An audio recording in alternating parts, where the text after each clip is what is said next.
ang anti-illegal drugs operation must be closely coordinated with PIDEA. Kagaya ho niyan, may nagbuwis ng buhay. Nagtuturoan tayo ngayon. Tinanong ko, naalala nyo, nung huling hearing, ang tanong ko, kayo ba ay nag-coordinate sa PIDEA? Yung mga kasama ko na makatanggap po ng information, Your Honor. Hindi, ikaw ang boss eh. Umiiwas ka kagad eh. Iho. Sa affidavit mo, gusto mo pang umiwas. Ikaw ang principal, may kasalanan ito. Kasi ikaw ang nag-isip lang. Oh, alin ang totoo?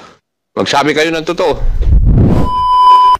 First, that hanggang 12:30 lang po tayo, and that you would like to acknowledge the presence of Congressman PM Vargas. May I be allowed Chair, to... just one more question.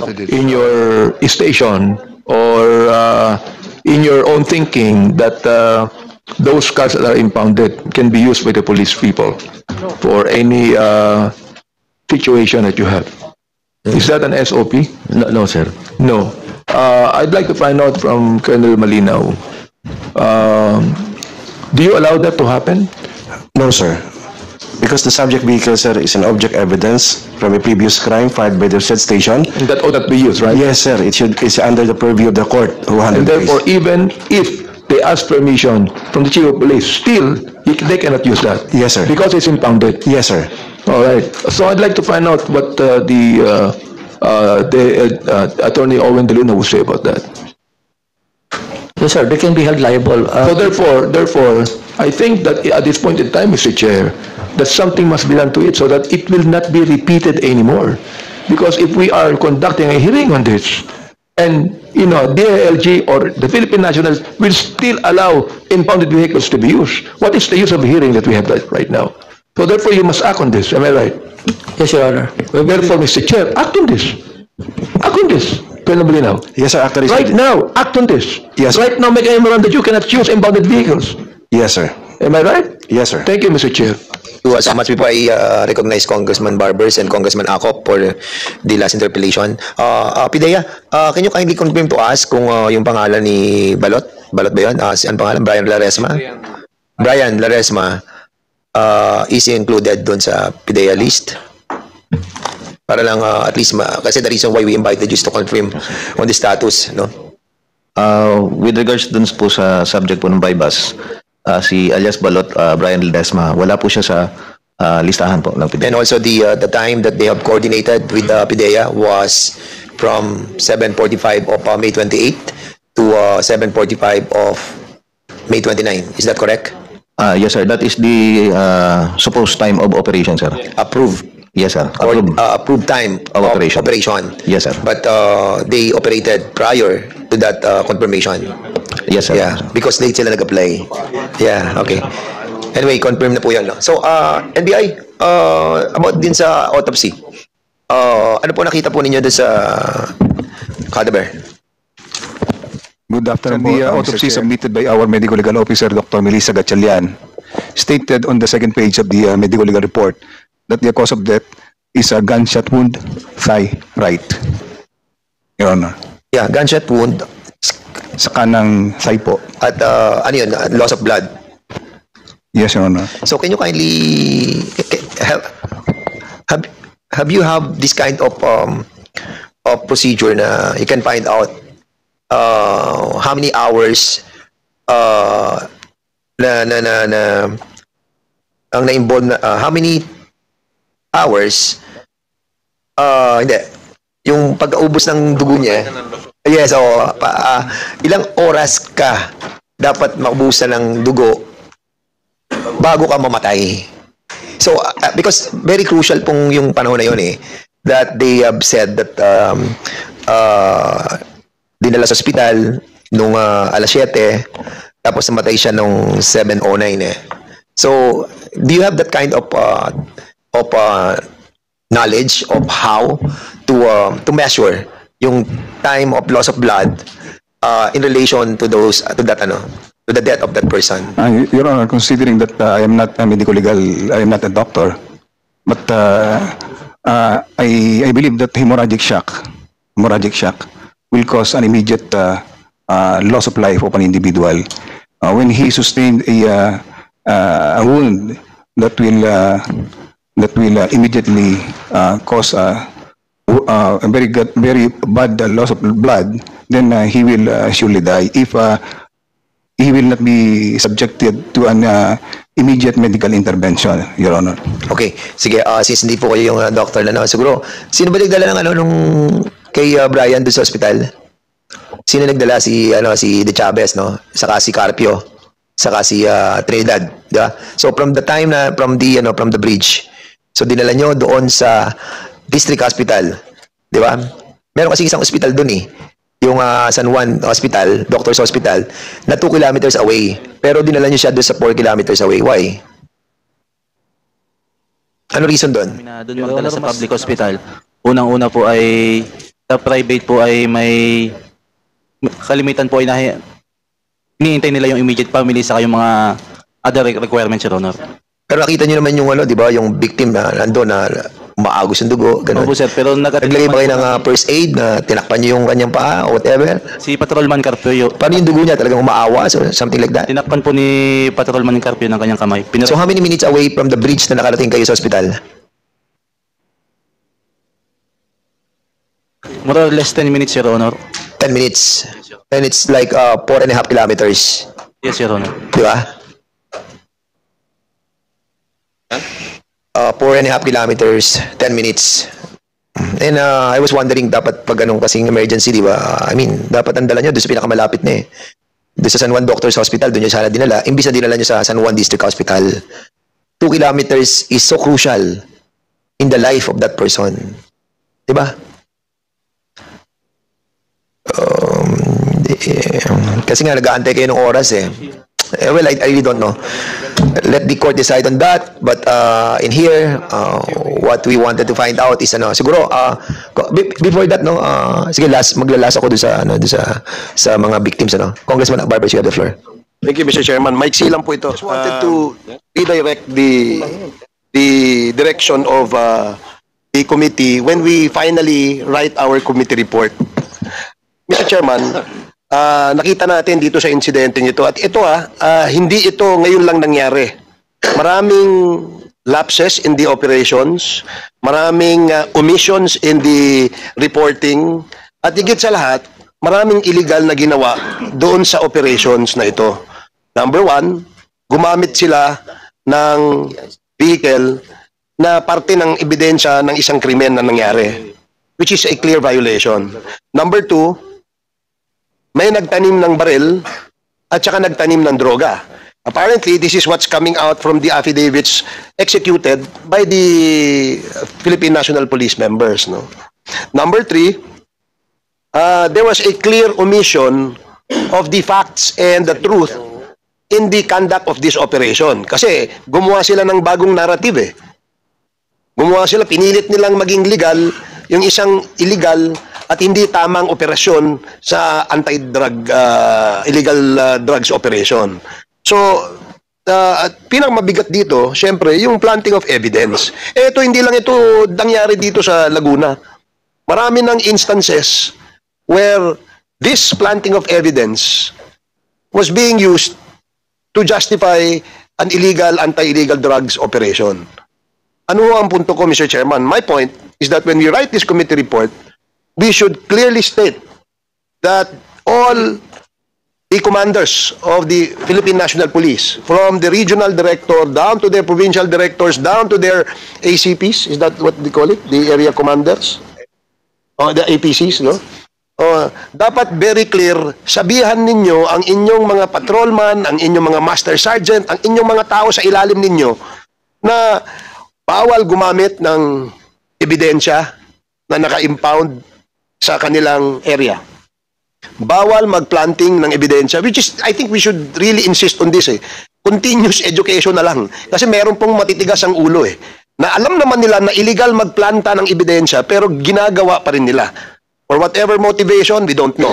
Yung iba, sinasabi nila, kasi kailangan may performance tayo. Kailangan meron tayong accomplishment, no? So kung ganun ang motivation, palagay ko walang mangyayari dito sa ating anti-illegal drugs operation na ito.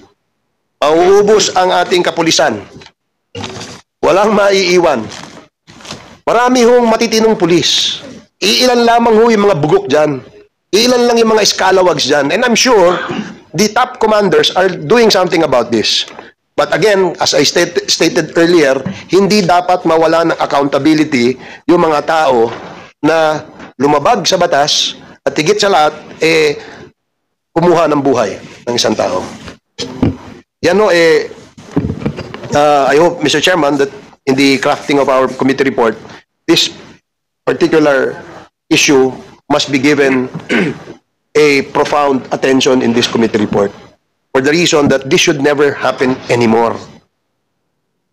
At sabi lamang po sa ating mga commanders na alam nyo yung Republic Act 9165, napakaklaro ho doon sa Comprehensive Dangerous Drugs Act na ang lead agency dito pagka anti-illegal drug operation ay ang PIDEA. Hindi ho yung mag-drug bust kayo, magre-raid kayo, pagka natapos na, tsaka nyo sasabihan yung PIDEA para ma-justify yung inyong ginawa. Hindi ho ganon ang intensyon ng batas. Ang intensyon ng batas ay ang dapat manguna sa laban sa illegal na droga ang PIDEA in close coordination with our law enforcement agencies, specifically the Philippine National Police. So, Mr. Chairman, yung punto ng planting of evidence, paggamit ng mga ebidensya na mali, no? Yung paggagawa ng report na scripted, ika nga, yung gumagawa ng kwento na hindi naman katotohanan, at syempre, yung sinasabi natin na ang anti-illegal drugs operation must be closely coordinated with PIDEA. Kagaya ho niyan, may nagbuwis ng buhay. Nagtuturoan tayo ngayon. Tinanong ko, naalala nyo, nung huling hearing, ang tanong ko, kayo ba ay nag-coordinate sa PIDEA? Ang sabi nyo, 6:25, may nag-fax. At yun ang kinonfirm ng PIDEA, di po ba? 6:36. 6:36. Sinabi nyo, 6:36. 6:20 may nangyari ng insidente, correct? Kasi apparently the medical legal records states that the victim was shot between 6:20 p.m. Ano ba yun? 6:20 ba yun?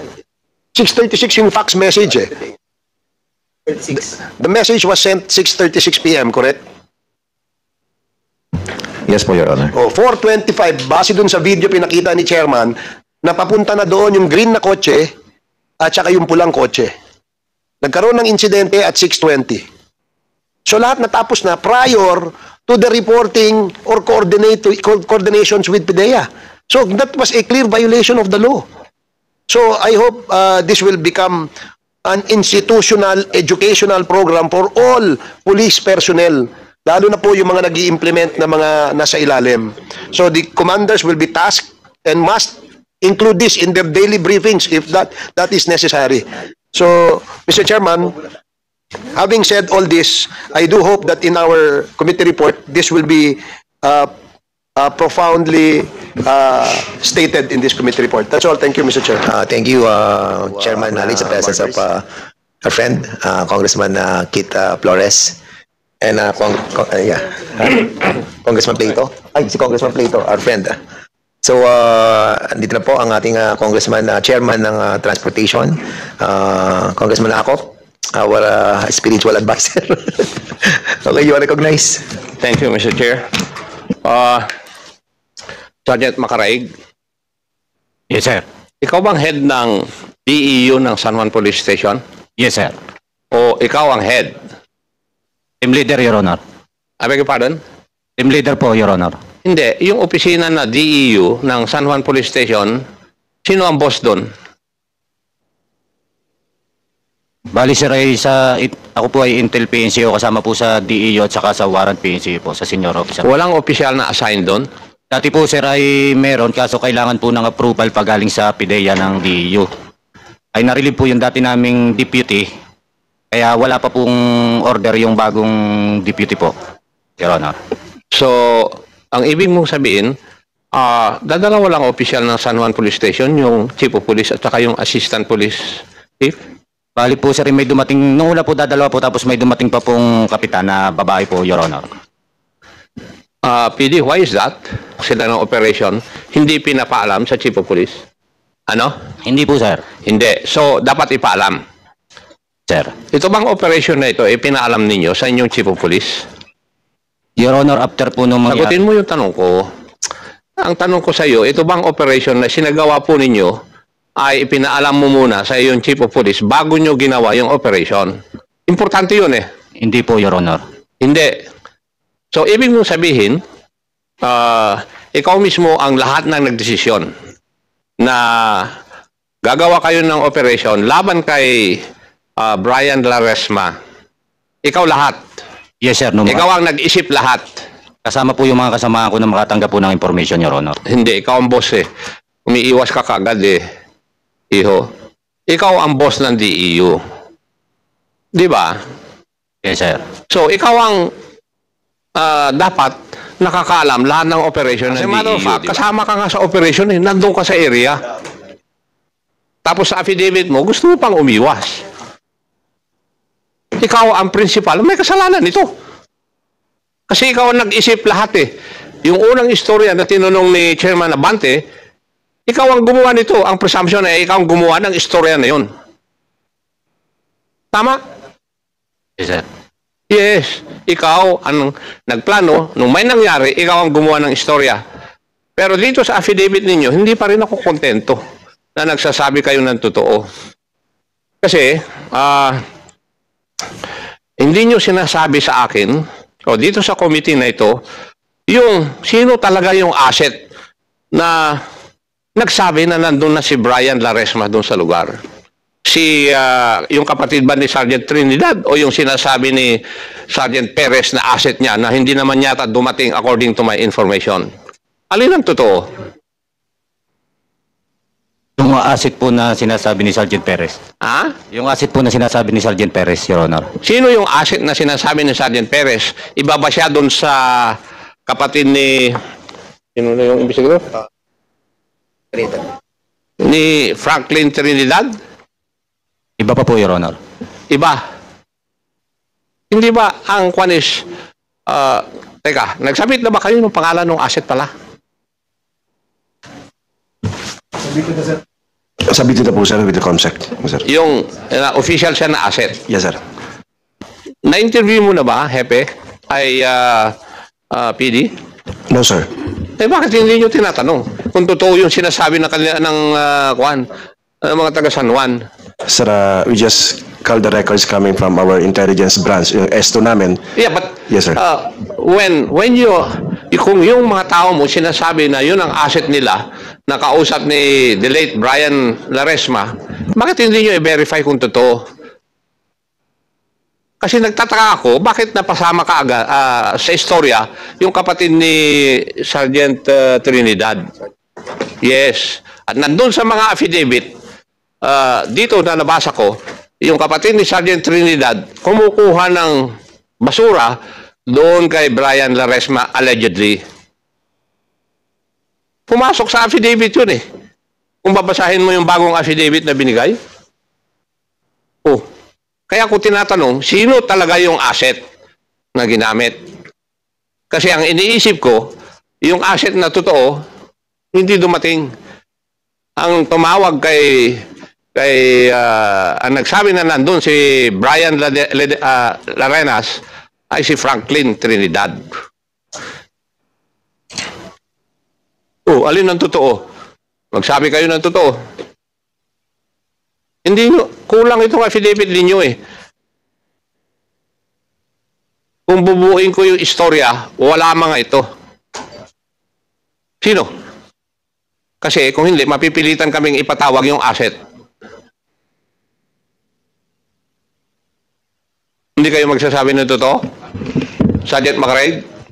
Sir, yung asset po talaga, bukod po yung sa kapatid ni Trinidad, ni Sergeant Trinidad. When you say, kung sinasabi mo bukod doon sa kapatid ni Sergeant Trinidad, anong ibig sabihin? Anong participation ni Franklin Trinidad yan? Hindi naman siya pulis. Bali, sir, nakita nung time na yun, napupunta doon yung kapatid ni Sergeant Trinidad na monitor din po niya ang kanyang kapatid. Ikaw naman, ibig sabihin, mere coincidence yung sinasabi mo. Nagkataon. Ha? Ganun ba? Yes, sir. Dahil na-monitor din, sir, nung umaga na nanggaling na, sir, doon. Itong kapatid po ni Sergeant Trinidad ay kaya po pinamonitor uli po namin sa kanya na baka sakaling bumalik ito nung hapon, Your Honor. Okay. Meron pa isang kulang. Anong oras talaga nangyari yung barilan? Humigit kumulang, Your Honor, mga 6:36 po ang gabi.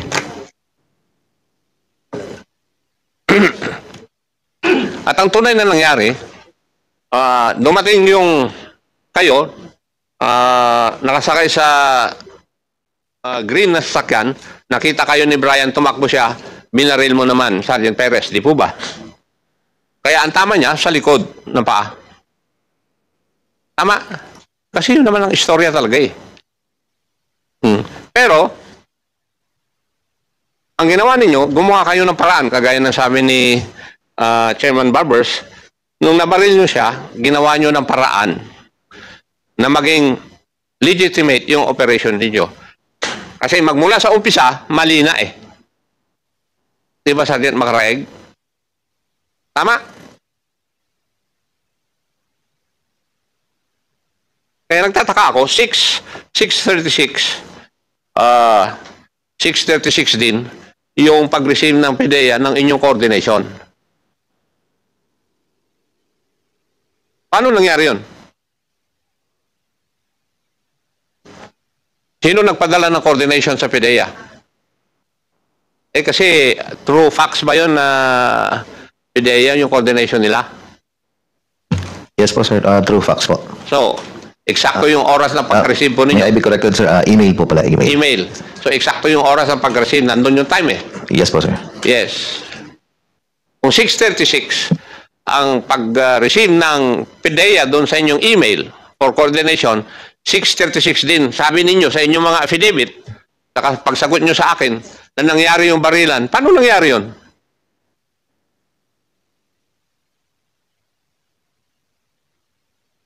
Sino makakasagot po sa aking katanungan? Paano nangyari yun? Kasi yung istorya ninyo, maski sa affidavit ninyo, hindi nga ako naniniwala eh.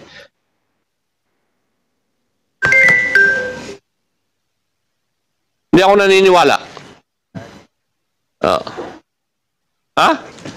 Sabi nyo nung last time, gagawa na kayo ng affidavit na katotohanan ang ilalagay ninyo. Pero hindi pa rin katotohanan yung nilalagay ninyo kasi normal naman yun eh. Naiiwas ninyo yung sarili ninyo.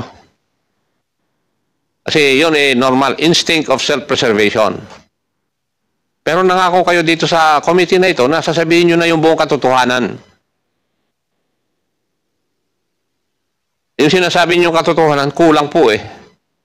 Kulang. Hindi pa rin yung sinasabi yung buong katotohanan. Yun ang nakikita ko dito sa lahat ng affidavit na binigay nyo rito eh. And, Mr. Chair, since hindi naman nila ako masagot ngayon eh, mukhang totoo yung aking sinasabi eh. Actually, are you done na, Chairman? No, gusto ko Not lang. yet. Okay, go ahead. I'll go to the Chief of Police. PD, kilala po ba yung hepe mo? I've known him since we were in Laguna, provincial police officer. So you had the occasion to work with him? He was the investigation officer of Laguna PNP, while during that time, sir, I was the chief of police of Calamba City. Ikaw ba ang pumili sa kanya para maging hepe ng San Juan? No, sir, nadatnan ko na lang po, sir. Naratnan mo na lang siya. Yes, sir. Kasi, if you had had the occasion of working with him, then you would have known his capability. Tama po ba? Yes, sir. Oo. So, matanong kita, having known him, kung ikaw ang masusunod, siya bang gagawin mong hepe? No, sir. No. Yes, sir. And maybe you have your own reasons. Yes, sir. Yes. I will not venture to ask already the reasons kasi alam ko na rin siguro yan. Colonel Intal, could you please define to me the phrase command responsibility? Sir, sa doctrine ng command responsibility po, sir, dapat lahat, sir, ng nangyayari sa unit, sir, ay alam dapat ng commander po, sir. Kaya ka pala nakakalintik-lintik eh. Ang doctrine of command responsibility states that a commander is supposed to be responsible for whatever his men would do and would fail to do. Dito sa nangyaring ito, wala kang kaalam-alam. Doon pa lang, ay may problema ka na sa command responsibility. So, I think, PD, I think you know what to do. and he would know the charges that will be filed against him administratively. Thank you, Mr. Chair. Exactly. And under Executive Order number 226, Section 1, precisely, neglect of duty under the doctrine of command responsibility. Ayan, babasahin ko. Any government official or supervisor or officer of the Philippine National Police or that of any other law enforcement agency shall be held accountable for neglect of duty under the doctrine of command responsibility. If he has knowledge that a crime or offense shall be committed, is being committed, or has been committed by his subordinates or by others within his area of responsibility, and despite such knowledge, he did not take preventive or corrective action either before, during, or immediately after its commission. And that's the reason why we have a investigation like this, because we wanted to find out if all the laws and orders that were executed by the different agencies are being implemented. And we haven't seen any wrong with the laws that we have right now. Only that rule governing the transfer of the members of our PNP to their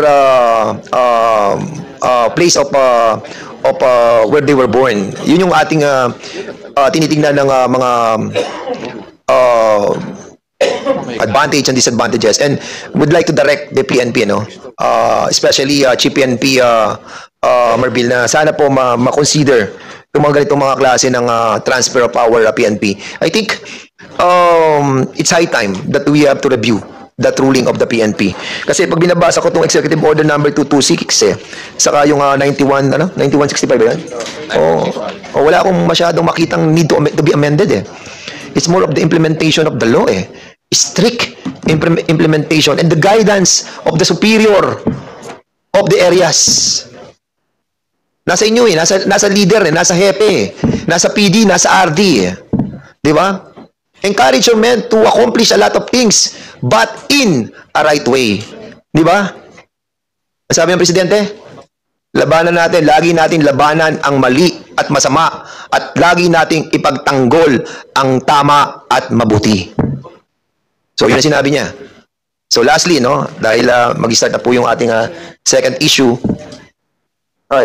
po si Congressman Alan, si Congresswoman Luistro, si Congressman Jojo Lara, and siguro bago natin patapusin, sige, pagbigyan ko lang muna yung mga biktima natin na nandito, I think karapat-dapat lamang po na kayo po ay bigyan ng pagkakataon para magkaroon po ng huling pananalita, because we are closing this issue.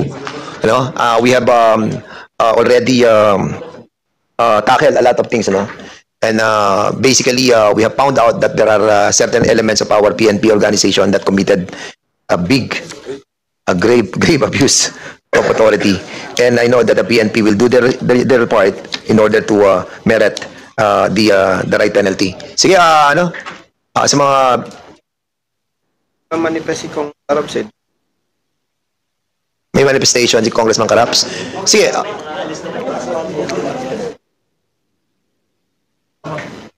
Pwede rin. Sige, bigyan muna natin pagkakataon.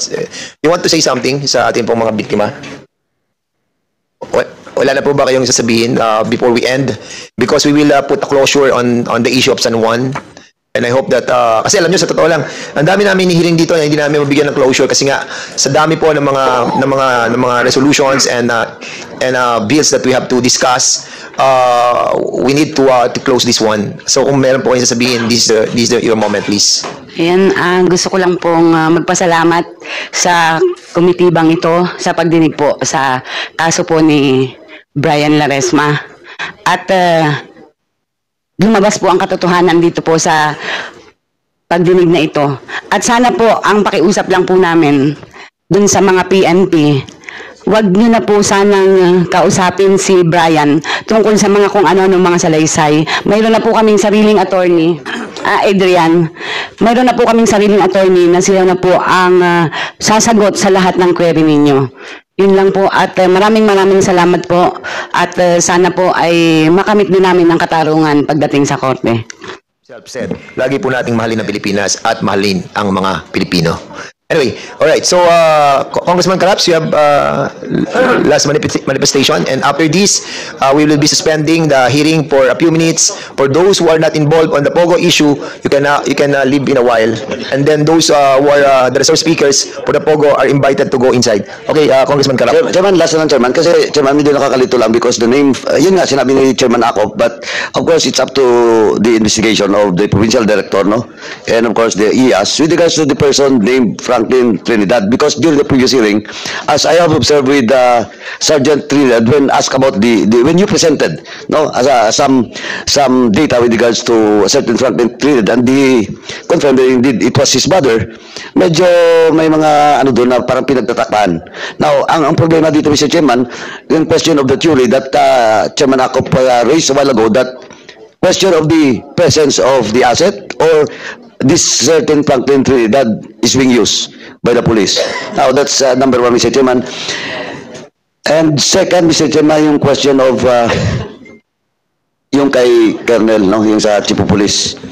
Until now, I am not yet satisfied with the answer of Makaraig, no, with regards to that. And of course, yung tinanong ko kanina na if indeed may dalawang sachet na nakuha si Perez, Mr. Chairman. Yeah. So, but Mr. Chairman, I think if I suggest, Mr. Chairman, that investigation of PD and IAS in regards to this incident, now we'll focus with this certain Franklin for this committee, for those questions by this committee to be answered, PD, no? Kasi ito ngayon yung missing, eh. Itong si Franklin, medyo pinagtatapan ng kapatid on the last hearing. Now, and dito sa affidavit ng Makaraig, lumabas yung pangalan. Kaya nga, medyo nagduda rin ako dun sa statement ni Chairman Akop na wala yung asset. Ito yung Franklin. But of course, PD, I will not go deeper on that. It's up to you to investigate na lang po and justify this person. Why is he in the affidavit ng Makaraig? Okay? Now, second, Mr. Chairman, isa pang problema is with regards to the PDEA watch list. Now, wala yun sa watch list. Now, it's now a question again of the motive. Kung wala doon, bakit inoperate? Diba? Bakit inoperate yung balot? Kaya tinatanong ko si Perez, ulit-ulit yung question sa 2 sa C. Kasi wala daw, sabi ni PDEA, wala sa watch list. And if he is not in the watch list, bakit niya inoperate? Now, kung nasa record niyo yun, record ng police. Kasi usually that is the justification of the police. And then nasa record po namin, but you are obliged. Diba? You are obliged to report it on the record sa PDEA. Kaya nga nagko-coordinate tayo sa PDEA eh. Diba, before the operation, we coordinate with PDEA doon sa pre-ops kasi kailangan ma-validate din if indeed a certain bayog, a balot, is indeed with the watch list of PDEA. Ngayon, ang tanong dito, kung hindi siya watch list, no, I am not concluding that he's not a pusher or a selling drugs. No? But what I'm saying is, kung hindi siya talaga nasa watch list, hindi siya talaga pusher, anong motibo? Ba't inoperate nyo? But that's, PD, that's still a question that should be answered in this committee. Para po doon sa committee report na gawin namin, especially ang chairman, at least po ma-detalye namin the involvement of those persons, no? And explanation why ballot was not in the PDEA, still the operative of San Juan Police Station operates ballot. And eventually, unfortunately, namatay yung ballot. Thank you, Mr. Chairman. Okay, para magkaroon ng clarity. I think the very issue in there was dalawa yung kanilang parang isa meron silang asset. Yung kapatid naman ni Jefferson Trinidad allegedly involved sa using of drugs and at the same time buying. Sinundan nila yon si Franklin Trinidad, but meron silang isang asset also that will magpo-pose as a posture buyer. Unfortunately, nagpang-abot na doon sa tulay, kaya halos lahat na-adjust eh. Inaantay nila yung sa PDEA, hindi dumarating. Kaya nung nalaman nila si Franklin na andun sa tulay, doon na pumasok yung sila Makaraig. I really don't know, no? Binasa ko lang yung affidavit. And basically, yun yung nakita ko. No?